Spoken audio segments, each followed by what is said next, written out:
Bonjour. Comment peut-on interpréter l'espérance d'une variable aléatoire discrète? Je vous rappelle, l'espérance de grand X est la somme sur I de xi fois la probabilité que grand X égale xi. La somme sur I, où les xi sont toutes les valeurs possibles de grand X. Pour interpréter l'espérance, je vous propose de considérer une population de taille n, telle que on ait ni individus qui sont de taille xi. Alors à ce moment-là, la taille moyenne des individus, eh bien c'est 1 sur n fois la somme des ni xi. Que l'on peut encore écrire somme des ni sur n xi. Et ce ni sur n, c'est la proportion d'individus de taille xi. Donc finalement, ça va nous donner la somme des pi xi. Xi, c'est la taille, et pi, c'est la proportion d'individus qui ont la taille xi. Vous voyez que cette formule est très proche de celle-ci. Ici, on a pi, et ici, on a la probabilité que grand X égale xi. Alors attention, ce n'est pas la même chose.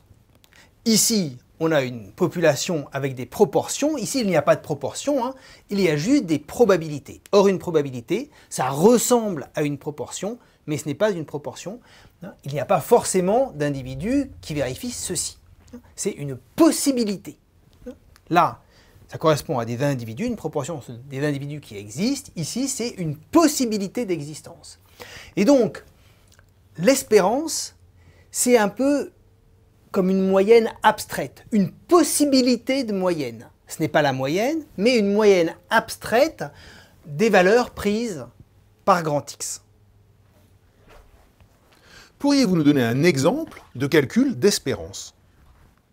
Je vais traiter l'exemple très important et à la fois très simple d'une loi de Bernoulli. Si X est une loi de Bernoulli de paramètres P étant compris entre 0 et 1, la probabilité que X égale 1 est égale à P et la probabilité que X égale 0 est égale à 1 moins P que l'on note souvent Q.